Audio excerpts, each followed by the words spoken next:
Jesus te abençoe. Muito Antes, obrigado, po- Marli.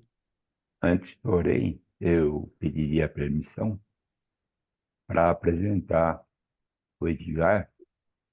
É, Edgar, ele tem 59 anos, ele é de cidade de Bauru, psicólogo, consultor, professor, conselheiro. No meio espírita, ele trabalha como esclarecedor em reuniões mediúnicas, passes, atendimento fraterno, cursos, seminários, palestras que ele dá, e atua na USP, a Intermunicipal de Bauru, desde 2005, no departamento doutrinário. Edgar é um amigo já de longa data, eu vou me atrever a falar isso, com a sua permissão, e nós já estivemos juntos aqui num curso em Botucatu há algum tempo. Edgar, seja bem-vindo, que Deus te abençoe, que a espiritualidade esteja contigo nessa manhã. Bem-vindo. Muito obrigado a todos, Alfredo, Marli, todos. Antes de tudo, eu agradeço a Jesus essa oportunidade da gente estar juntos, da gente poder trocar as nossas energias, nossas ideias, se relacionar, né? Exercitar minimamente nesse ambiente tão favorável a fraternidade que a Marli também colocou. Eu agradeço também o convite de vocês para a gente poder estar aprendendo juntos aqui e é uma honra mesmo. Agradeço demais. A todos que nos ouvem, que a gente, como a Marli bem ressaltou, que a gente tenha a certeza de que o Pai não perde oportunidades de nos responder às angústias, às buscas e a nossa necessidade de compreendermos cada vez mais a nós mesmos e a vida. Muito bem. Como eu estava falando anteriormente, eu gosto muito da conversa, né, da troca, do bate-papo, e eu sempre procuro deixar essas situações sempre em aberto, né, para que me interrompam quanto quiserem, né, não, quando acharem conveniente, fiquem à vontade para isso. O tema de hoje é sobre o que não se pode esquecer. O que não se pode esquecer para que a gente viva de uma forma cada vez melhor. Porque eu acho que a gente precisa fugir daquela ideia de que um planeta de provas e expiações é um ambiente ruim para se viver. Eu diria, e eu prefiro pensar, que é um ambiente trabalhoso de se viver. É um ambiente exigente para se viver, mas não ruim. Não consigo pensar, eu acho que não casa com a ideia do Pai, né, da bondade infinita, do amor infinito, considerarmos que o Pai nos coloca em prisões, nos coloca em lugares ruins. Mas eu gosto de pensar que o Pai cria contextos de aprendizado para todos nós, conforme as nossas necessidades, conforme a nossa postura perante o processo, a caminhada, o processo evolutivo, conforme a nossa,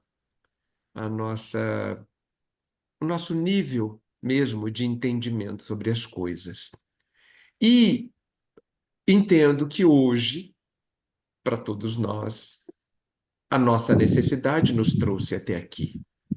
Estamos aqui porque este é o melhor e mais propício lugar para a gente aprender a ser feliz.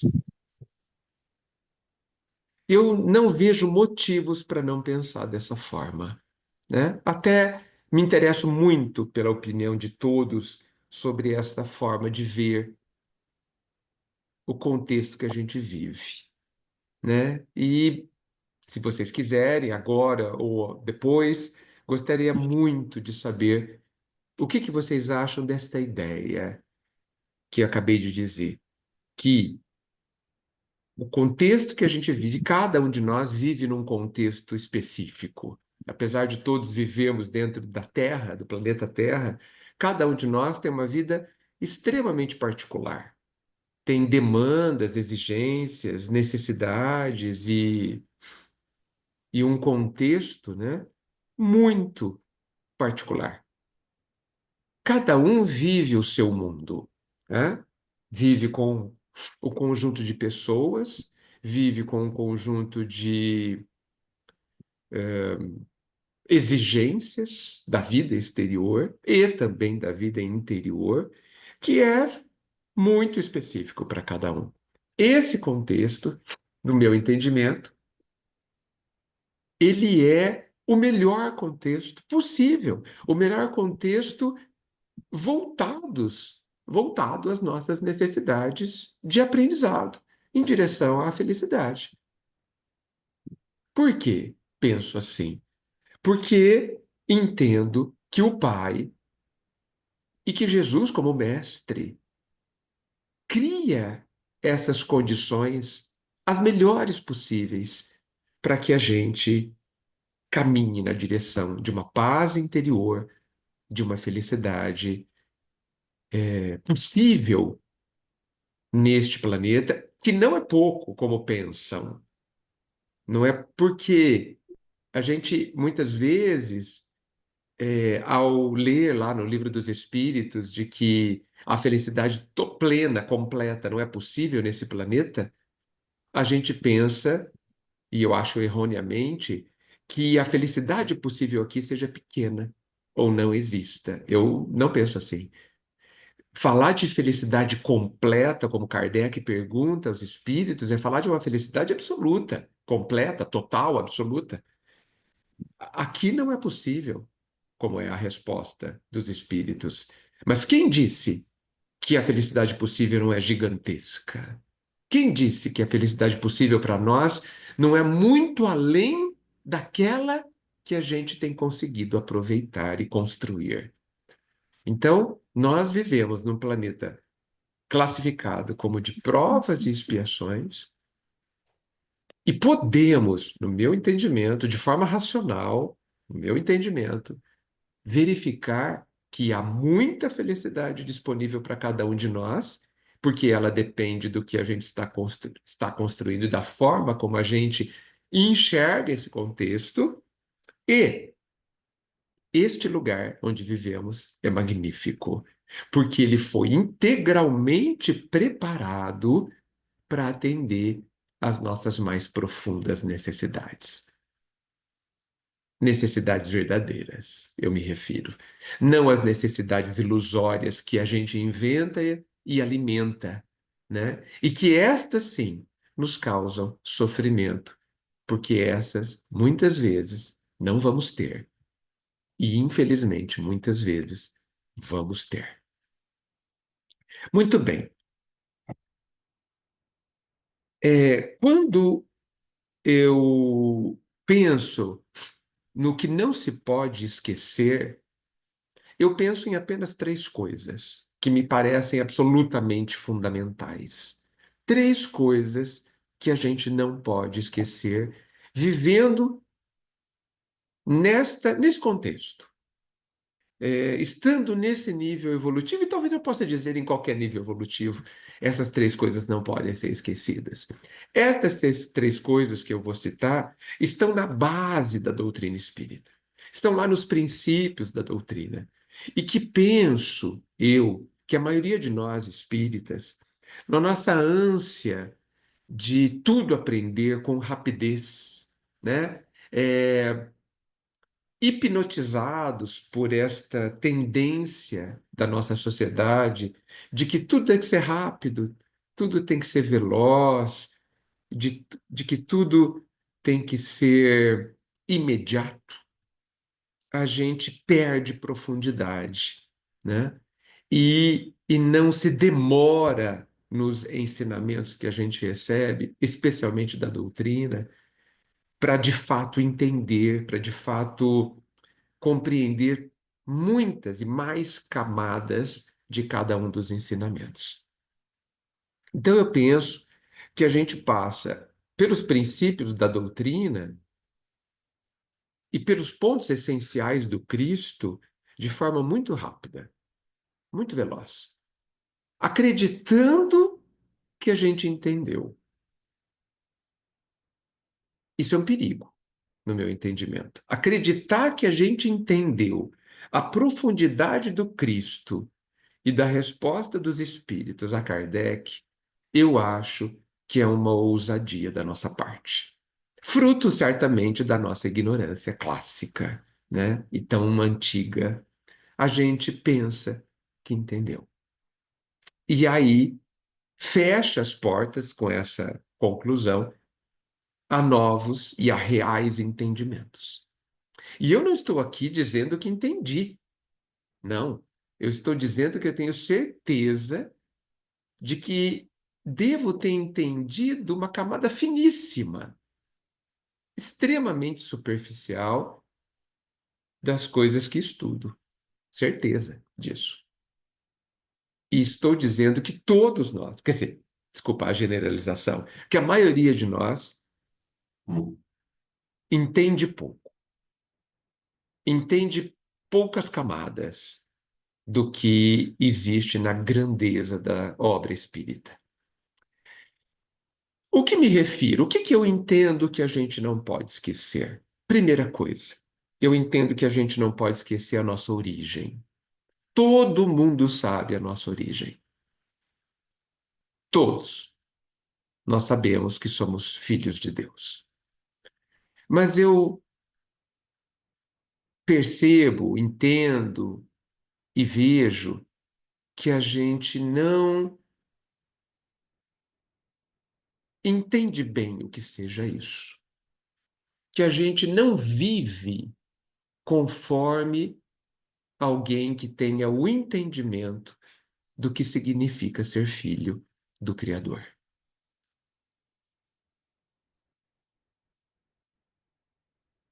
Nós estamos falando, quando a gente fala do Criador, nós estamos falando do Pai Supremo, né? Nós estamos falando do absoluto.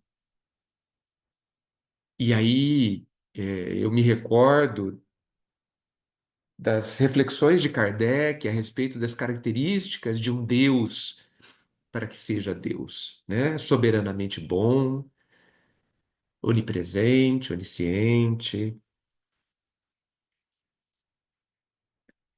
eterno, incriado. É deste Criador que nós estamos falando. E, como filhos dele, herdeiros dele. Se a gente pensar no que a doutrina nos diz, existem três elementos no universo: o Pai, eterno, incriado, a matéria ou a energia, né? Porque matéria e energia são a mesma coisa, e os filhos de Deus, que somos nós. Não existe mais nada no universo.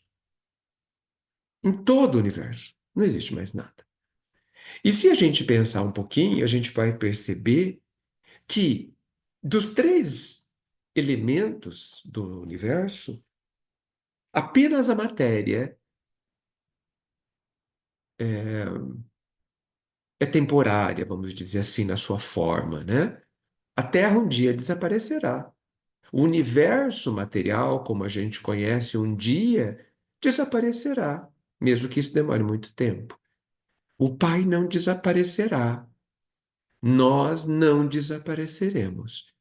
Isto só indica o tamanho da nossa importância, indica o tamanho do nosso valor. O Pai criou algo que durará para sempre, que participará do processo da vida para sempre. Nós estamos falando de nós. Nós participaremos de toda a obra divina a partir do momento que a gente começou a existir, não sabemos quando. Isso fala da nossa importância. Isso fala da nossa origem. E eu penso que a gente se esqueceu desta origem. Esta origem nos diz do tamanho, nos diz alguma coisa, porque a gente praticamente não entende, alguma coisa do tamanho do amor do Pai por cada um de nós. Jesus foi tão explícito sobre isso. Das ovelhas que me deste, Pai, nenhuma se perderá. Olha o tamanho da importância de cada um de nós. Nenhuma. Nenhum de nós ficará para trás. Vejam quantas considerações a gente pode fazer só sobre isso, sobre a nossa origem, sobre a nossa importância, sobre o tamanho do nosso amor, desculpa, do amor do Pai por nós. E a gente se atrevendo a se considerar não amado, se atrevendo a se considerar esquecido, desamparado, ousando pensar, diminuir o amor do Pai e pensar que ele se magoa, que ele precisa nos perdoar, que ele se ofende com as bobagens que a gente faz. Então, por não refletirmos adequadamente, por não nos aprofundarmos só sobre esse item, só sobre a nossa origem, sobre o que significa sermos filhos de Deus, a gente sofre muito. Porque a gente se sente esquecido, a gente se sente desamparado, a gente se sente castigado. Olha o absurdo. Nos sentimos castigados pelo Pai. Quanto sofrimento só essas três coisas causam na humanidade: se sentir castigado, esquecido e não amado. Olha o tamanho do sofrimento. Olha como isso altera a nossa relação com a divindade, a nossa relação com o Pai. Olha como isso cria culpa, isso cria medo. E me digam, que coração hoje não tem medo e não sente culpa? A maioria absoluta da humanidade. Por quê? Porque a gente não extrai da conclusão de que somos filhos de Deus os a base da nossa vida, do nosso bem viver. O fato de sermos filhos de Deus, e aí eu vou avançar para o segundo item que jamais pode ser esquecido, é que isso nos oferece, sermos filhos de Deus, uma característica importantíssima, a característica de que somos imortais. Nós não somos eternos, porque o eterno não tem começo e não tem fim. Nós somos imortais, significando que nós não morreremos jamais, mas que tivemos uma origem, tivemos um começo. E o nosso começo, a nossa criação, é um ato de amor. Mas não só, porque este Pai, todo amor, tem muitos atos de amor sobre nós, inclusive. E um ato de amor que eu considero essencial, fundamental para a gente considerar é o fato de sermos imortais. O que significa isso? Nós precisamos refletir. Nós precisamos tirar conclusões sobre o que significa sermos imortais. Vou dizer algumas das que eu considero mais importantes. Nós temos tempo. A nossa imortalidade nos dá todo o tempo. E por que que a gente precisa do tempo? A gente precisa do tempo para aprender a ser feliz. Então, quando o Pai nos deu esta característica, a imortalidade, mais uma vez, ele nos disse do seu amor por nós. Porque a imortalidade, o tempo infinito, nos dá, é o chão, é a base sobre a qual tudo nos será permitido. E nós teremos a permissão de ser feliz. A permissão de construir a nossa felicidade. Sem o tempo, isso não seria possível. Imaginem que o Pai determinasse que nós teríamos 1 milhão de anos para ser feliz. Não ia dar tempo. Imagine a angústia, a pressão, imagine o desespero nosso, se a gente soubesse que nós temos uma data limite para aprender tudo, para aprender o que a gente nem sabe que precisa aprender. Então, seria muito angustioso. E nós não temos isso. Nós vivemos sabendo que somos imortais. Não trouxemos este conhecimento para a nossa realidade diária, infelizmente. E isso nos traz muito sofrimento. Porque diante da compreensão verdadeira e diante da incorporação desta compreensão ao nosso dia a dia, ao nosso viver encarnado, nós poderíamos sofrer muito menos. Nós teríamos muito menos medo do hoje e do futuro, do outro e de nós mesmos. Nós teríamos muito menos medo da vida, como nós estamos vivendo nos últimos tempos. Morremos de medo da vida. Tentamos a todo custo, numa angústia enorme, nos protegermos. E nessa tentativa de nos proteger, sofremos, fazemos sofrer e desaproveitamos, na maioria das vezes, as oportunidades, os exercícios do aprendizado de sermos felizes. Esquecendo, duvidando, não acreditando ou desconsiderando, que eu acho que é o mais grave, desconsiderando a nossa imortalidade, a gente sofre. Uma escolha, não uma dor vinda de uma plantação do passado.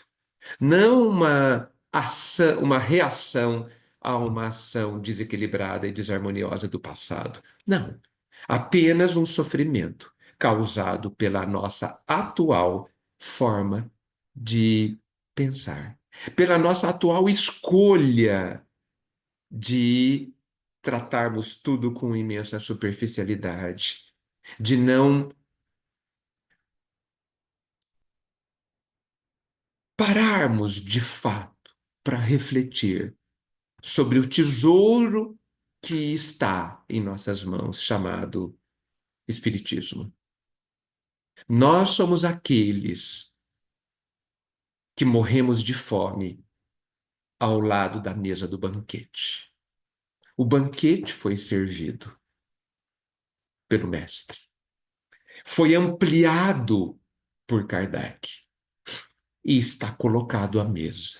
Nós somos, como todos, os convidados à ceia do Senhor. A ceia está servida. E nós continuamos do lado da mesa a morrer de fome. Por quê? Porque temos preferido não nos esforçar. Temos preferido continuar em busca de facilidades, de sombra e de água fresca.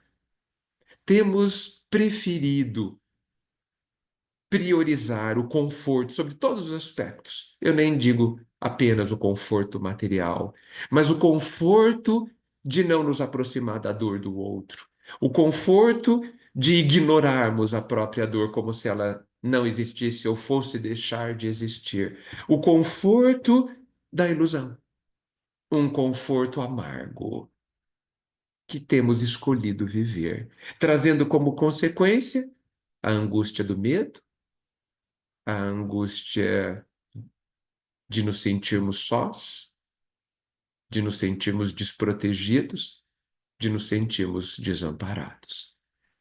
Nós estamos mesmo desamparados, mas desamparados de nós mesmos, não do Pai, não do amor, não da grandeza da vida. Mas como não enxergamos nada disso, nos autodesamparamos e sofremos. Tudo isso, gente, decorrente de não nos atermos à imortalidade. Porque com a imortalidade, a gente se liberta de muitos medos. Do que devemos temer sendo imortais? Alguém conseguiria me dizer? Eu sou imortal, portanto, eu sou indestrutível. Portanto, eu jamais vou deixar de viver. Eu jamais desaparecerei. Diante da imortalidade, não existe algo irremediável. Matei 100 pessoas, terei tempo para arrumar essa imensa bagunça que eu fiz na minha vida. Terei tempo. Vai ser muito trabalhoso, mas eu terei tempo. Terei todas as oportunidades necessárias para eu arrumar a bagunça, porque na obra divina, cada um arruma a sua bagunça. Eu repito, gostaria de uma resposta, se possível. Diante da imortalidade, o que é irremediável?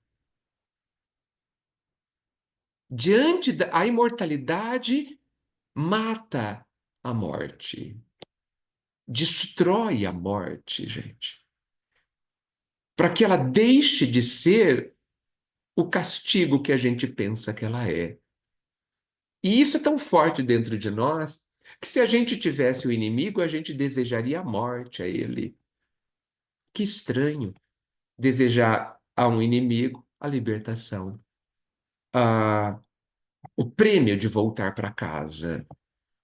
Mas esse nosso desejo está nos indicando que a gente não entende a morte, que a gente a teme, inclusive, e acredita que é um castigo. Algumas pessoas morreram esses dias, estão morrendo agora, e a gente lamenta. Curioso, né? Mas vamos ao terceiro e último item que eu quis trazer aqui, que eu considero importantíssimo para que a gente jamais esqueça. O outro item, e último, eu poderia citar outros, mas esse eu considero essenciais e fundamentais e suficientes. O outro item é que é onde estamos. Nós não podemos esquecer de onde estamos. E aonde é que estamos?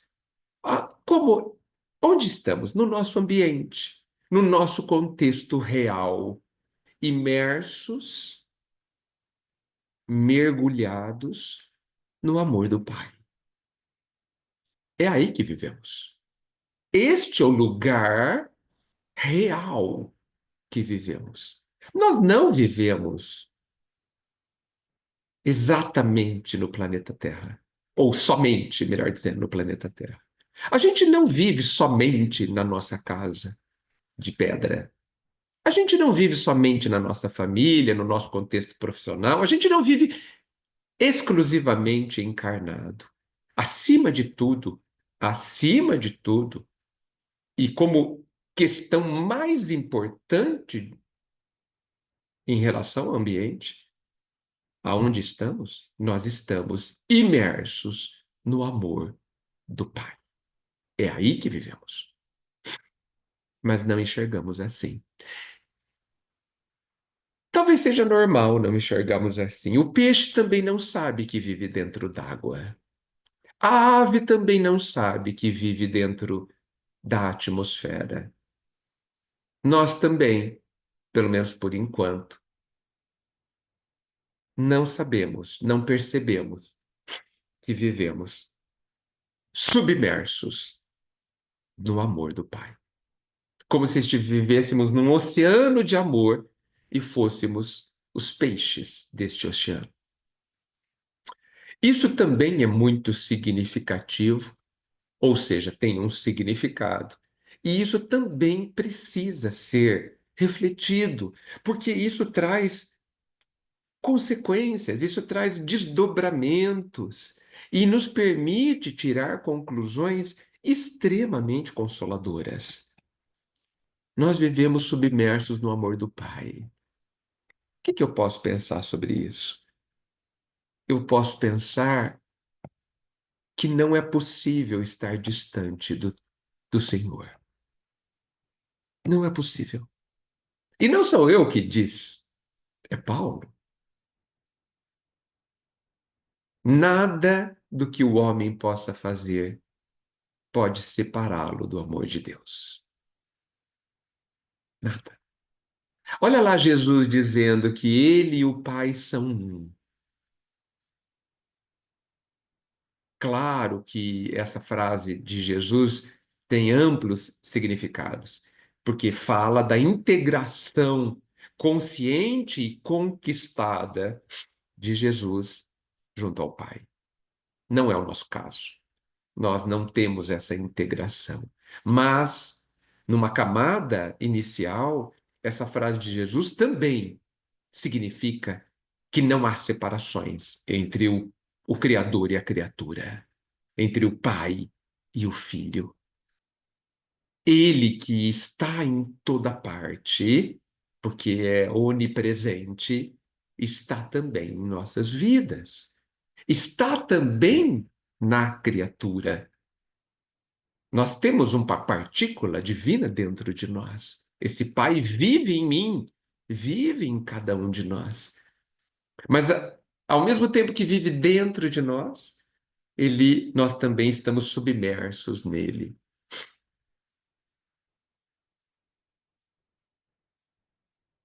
Isso significa que não há possibilidade de desamparo. Que não há possibilidade do Pai não saber o que está acontecendo comigo dentro e fora de mim. Não há possibilidade. Não há possibilidade de estarmos sós, meus amigos. Apesar de a gente se sentir tão só. Curioso, né? Será que a gente, na nossa solidão, sente falta de Deus ou sentimos falta de nós mesmos? Porque Deus está conosco, mas nós estamos conosco. Nós, conscientemente, estamos na nossa vida lúcidos, conscientes de tudo? Ou do mínimo do que estamos fazendo, do porquê estamos fazendo? Ou somos ainda marionetes da nossa inconsciência? Ou estamos no piloto automático, vivendo no imenso automatismo? Então, essas três coisas, para eu não me alongar, porque estou muito curioso para saber o que vocês têm para me dizer sobre tudo isso, eu entendo que estas três coisas não se pode esquecer em momento algum, especialmente nos momentos trabalhosos. Momentos trabalhosos são aqueles momentos que a gente costuma falar de momentos difíceis. São aqueles momentos a gente a gente dá o nome de tragédia, sabe? Eu acho que tragédia é um termo, evidentemente, somente cunhado pelo homem. Não existe tragédia para o pai. Essa é uma invenção humana, essa forma de ver as coisas. Para o pai, tudo está certo, tudo está no lugar, tudo é útil, porque o pai tem a capacidade de transformar todos os instantes em instantes instrutivos e, portanto, benéficos ao nosso crescimento e construção da nossa felicidade. Três coisas. Sou filho de Deus.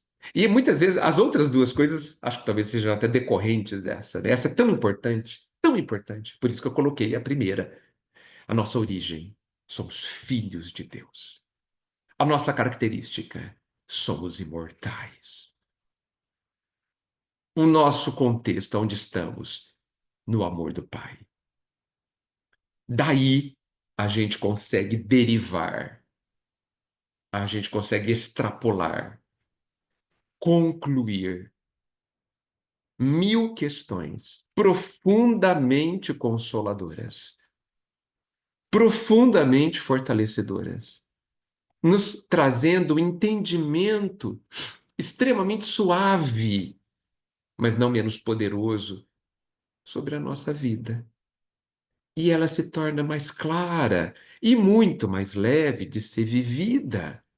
Por quê? Não estamos sendo castigados. Não estamos sozinhos. Não estamos sem amparo. E temos tempo. E todos os erros que a gente vem a cometer e cometeremos, porque somos alunos em aprendizados, e é natural que seja assim, nós teremos todas as condições para resolver. Eu insisto na pergunta: o que nos falta? Era isso, gente. Será que a gente pode agora conversar?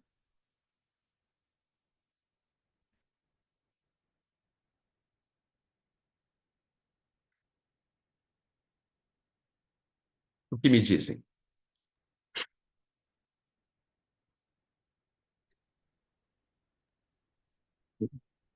Diga, Oi. eu achei interessante e eu